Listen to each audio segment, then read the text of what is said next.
بسم الله الرحمن الرحيم وبه نستعين اللهم صل على سيدنا شفيعنا مولانا حبيبنا وبارك وسلم.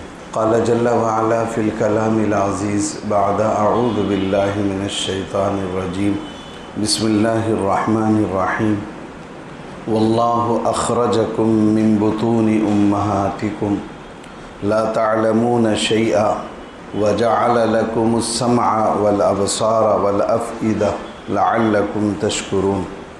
صدق الله العظيم. قال النبي صلى الله عليه وسلم من لم يشكر القليل لم يشكر الكثير ومن لم يشكر الناس لم يشكر الله والتحدث بنعمة الله شكر وتركها كفر او کما قال صلی اللہ وتسلیم. اللہم صلی علی سیدنا شفیعنا مولانا حبیبنا وبارک وسلم. محترم بزرگوں اور دوستو، گزشتہ جمعہ جو عنوان شروع کیا گیا تھا وہ شکر کی اہمیت اور اس کی فضیلت پر بات شروع ہوئی تھی، اور گزشتہ جمعہ ایک سوال پیدا کیا گیا تھا، وہ یہ تھا کہ ہم اللہ کا شکر کیوں ادا کریں، اللہ کا شکر کیوں ادا کرنا ضروری ہے.